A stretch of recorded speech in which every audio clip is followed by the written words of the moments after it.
November 1, 1945. Nearly 800,000 American troops were preparing to land on the beaches of southern Japan. More ships than D-Day. More aircraft. More men. If it had happened, it would have been the largest amphibious invasion in human history. Among those preparing was Private First Class Donald Stratton, a survivor of the USS Arizona at Pearl Harbor. Burned nearly to death in December 1941, he had recovered, re-enlisted, and now expected to invade Japan itself. For years after surviving the opening blow of the Pacific War, he believed he might finish it on Japanese soil.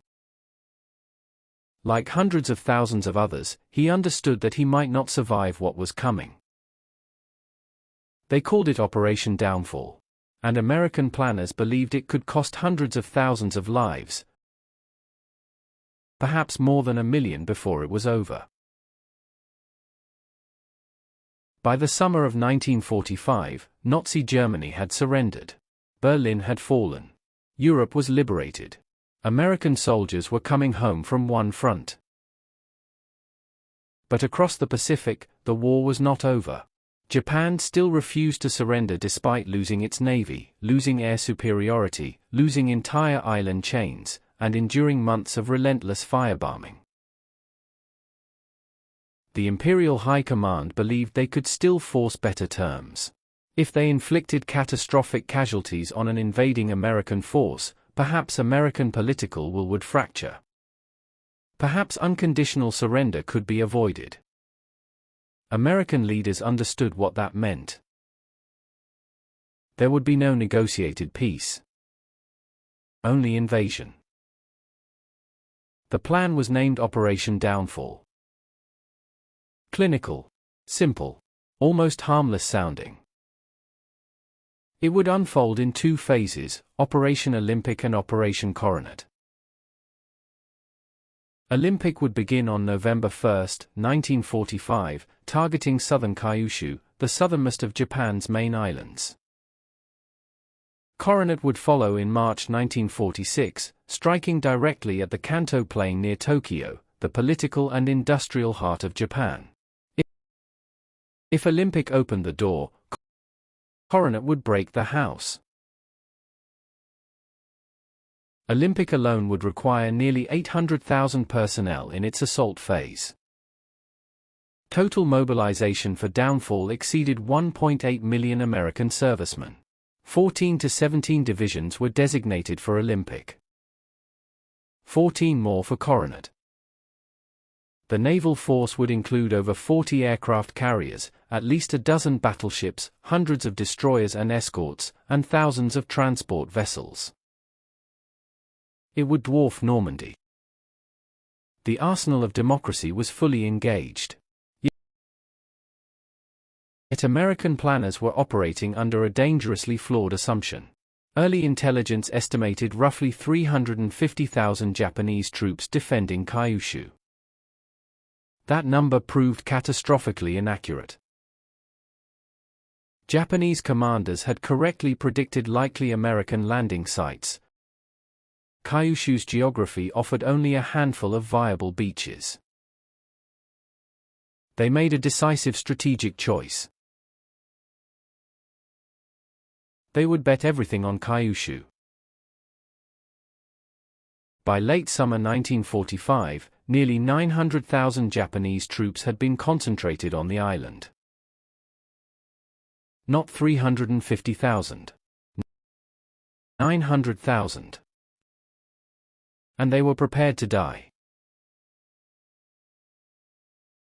Japanese doctrine had evolved after years of island warfare.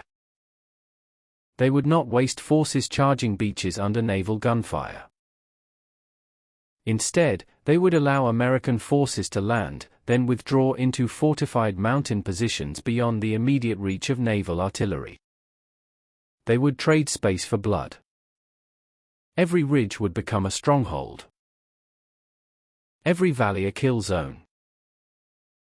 Kamikaze aircraft would target troop transports rather than heavily defended carriers. Kai-10, manned torpedoes, would be deployed against landing fleets.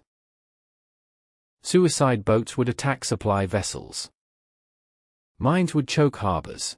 Submarines would stalk approach routes.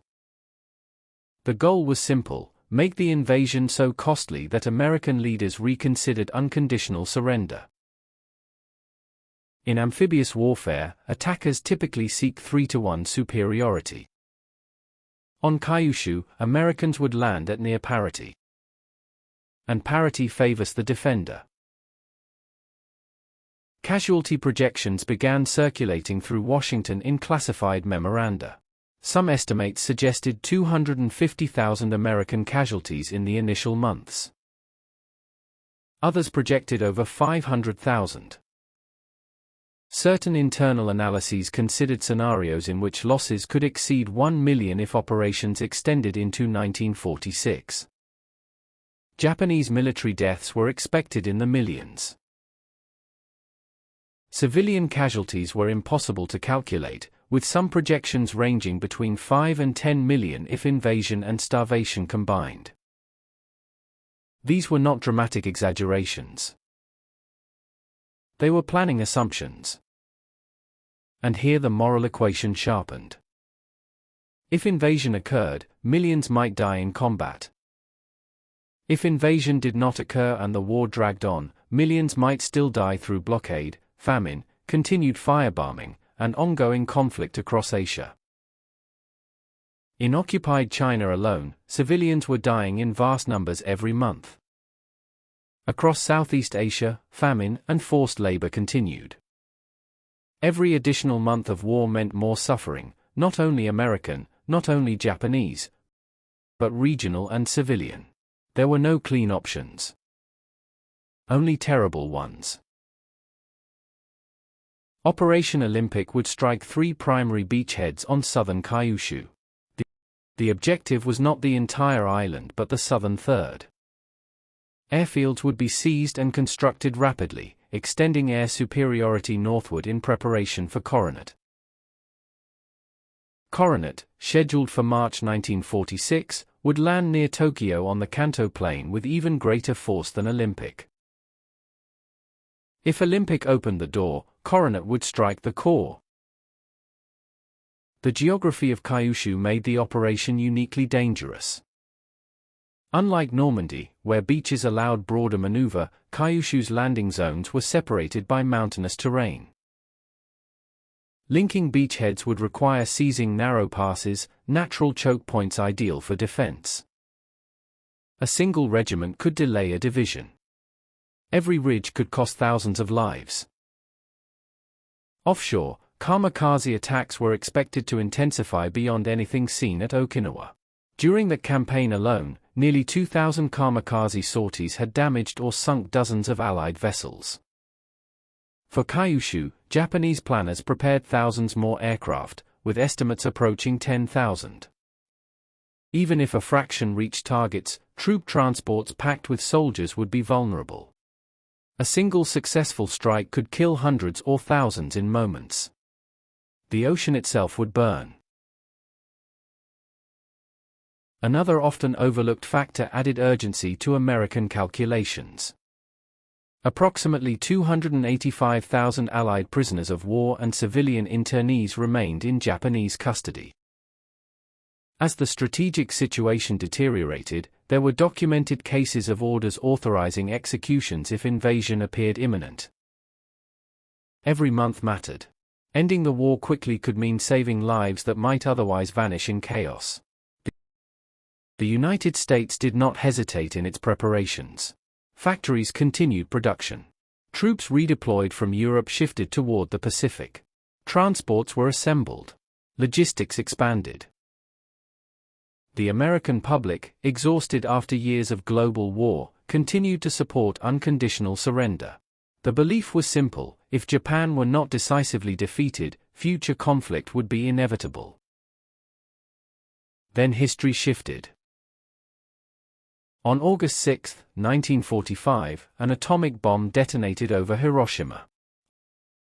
On August 8, the Soviet Union declared war on Japan and invaded Manchuria. On August 9, a second atomic bomb struck Nagasaki. Within days, Emperor Hirohito intervened personally, an unprecedented action, urging surrender. On August 15, Japan announced its capitulation. Operation Downfall was cancelled. The largest amphibious invasion ever conceived never occurred. Historians continue to debate whether atomic weapons were necessary, whether blockade alone could have forced surrender, or whether Soviet entry into the war was decisive. The debate is complex and ongoing. Yet one truth remains clear. Operation Downfall was not a bluff. Ships were ready. Troops were positioned. Logistics were in motion. Had Japan not surrendered, American forces would have gone ashore. Because from Guadalcanal to Tarawa, from Saipan to Iwo Jima, from Okinawa to the brink of Kyushu, they had not retreated from hard battles. They had finished them. Operation Downfall stands today as both a testament to American military capacity and a reminder of how narrow the margins of history can be. The United States had assembled the greatest amphibious force ever planned. It had the industrial strength to sustain it. It had the manpower to execute it. And it had accepted the cost, however high it might be. But the invasion never came. Operation Downfall was never launched. On August 15, 1945, the invasion orders were withdrawn. Ships stood down. Troops were redirected. Training schedules were cancelled. Private Donald Stratton never stepped onto a Japanese beach. Neither did hundreds of thousands of others who had been preparing for what they believed would be the deadliest battle of the war. They had survived Pearl Harbor. They had survived Guadalcanal. They had survived Iwo Jima and Okinawa. And they were ready to survive one more. But history chose a different path. The invasion that could have cost millions, never came. And that absence, that battle that never happened, may have shaped the modern world more than any beachhead ever could. Because sometimes, the most important victories are not the ones fought, but the ones avoided. In 1945, the United States stood at the edge of unimaginable bloodshed. Prepared, resolved, and willing to pay the price. It never had to. And that may be the most significant part of the story.